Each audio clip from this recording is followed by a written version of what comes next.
Hey everyone, and welcome to the Elliott Homestead Kitchen.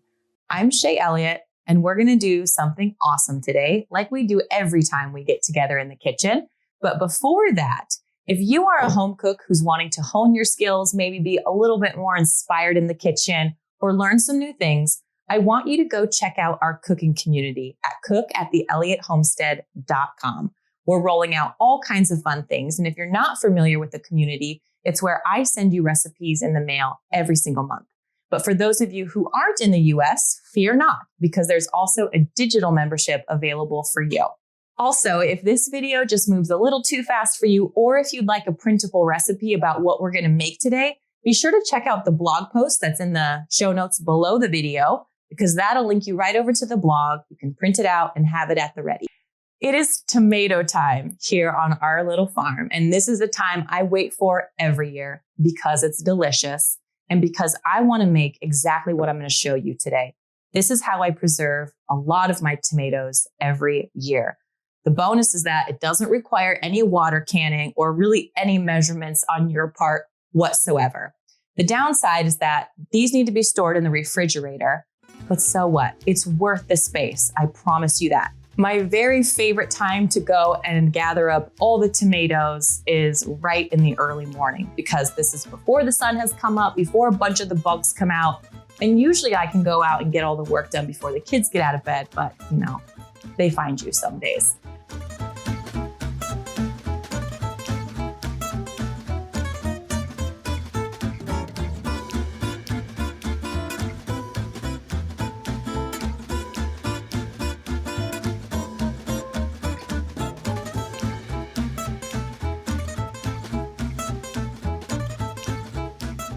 So after we've collected all of the cherry tomatoes, or even some of the less watery tomatoes like aroma tomato, we bring them into the house, take the little stems off, and just put them out on some roasting sheets.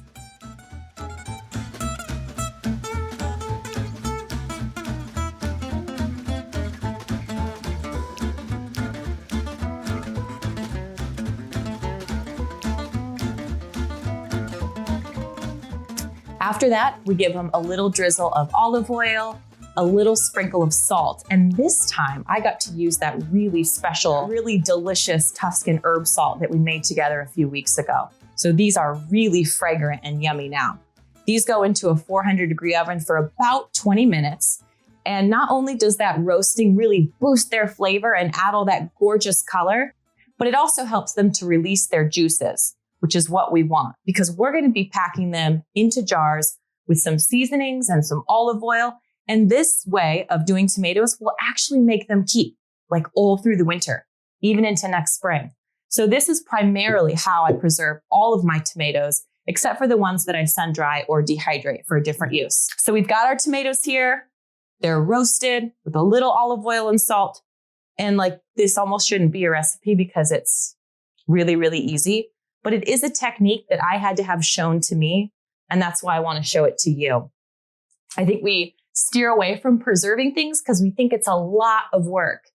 And it is in some ways, but some methods of preserving, kind of like this one, are actually a lot easier. And because we're trying to do so much here on our little homestead, if I can get by with something a little easier and still end up with the result, which is preserved tomatoes, then I'm all about that. I don't get my water canner out unless I really have to. Now, if you only have a few cherry tomatoes, by all means, use a smaller jar. You can use any kind of glass jar that you have.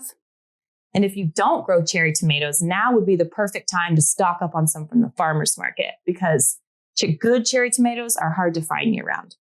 All right, this already has that Tuscan herb salt on it, but you know how much I love rosemary. So we're just gonna tuck a little bit in there with that.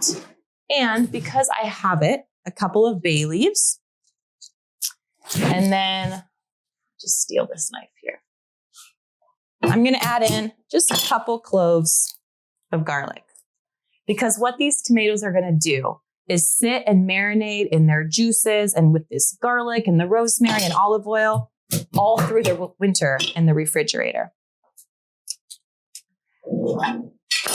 Now, here's the other really special thing about these tomatoes is that because you keep them in the refrigerator, you can go in whenever you like and you can just scoop some out. So if you're making a pasta or a sandwich that you'd like some on, whatever it is, you can go grab a spoonful and then just put the jar back into the fridge.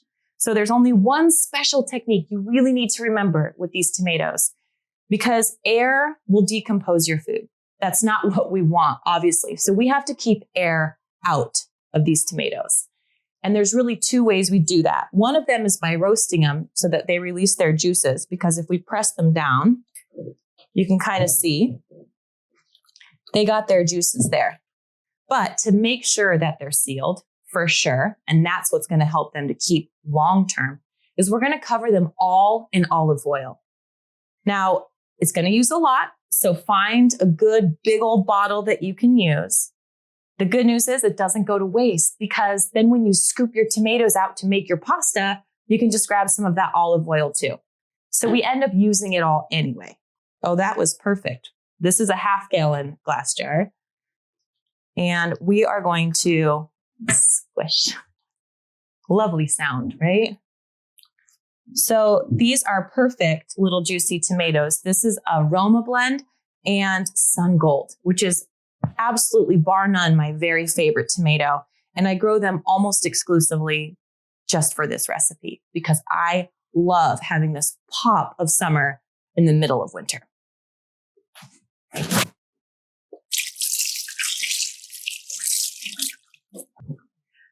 You can really also do this technique with roasted red peppers or with some marinated eggplant. In fact, people used to do this with like shrimp. They'd cook the shrimp, top it off with lard or olive oil, and that's how they'd keep it year round. So I got my big jug of olive oil here from Azar. This is not a time that I use my really, really good olive oil from Jovial. And what I'm going to do is I'm just going to fill the jar as full as I can. So I swat the flies away. And then I'm going to take a knife, a butter knife, and just go along the edges, just like so. And that's going to help to release any air pockets that are tucked down in there, because we do not want that. So every time you go into your fridge and take out a scoop of these tomatoes, you just have to make sure they're recovered with olive oil. Sometimes you can just kind of smear around the oil that's there. Sometimes maybe as you get to the bottom of the jar, you actually need to add more olive oil on top. You want everything to be submerged beneath oil, because anything that's above it will be exposed to air and will eventually mold. If you get some that molds, it's not a big deal. Just scoop it out with a spoon. No harm, no foul, as they say. The rest is still good. All right, that looks pretty good. I can't see any other air pockets. Stu's getting mad at me because I keep bumping my mic. Can't be restricted like that. All right, see how I got a few floaters up here? That's not allowed. Those got to be pushed down.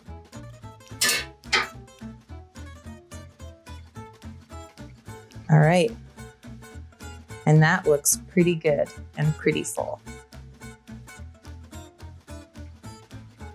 All right, let's get this cleaned up.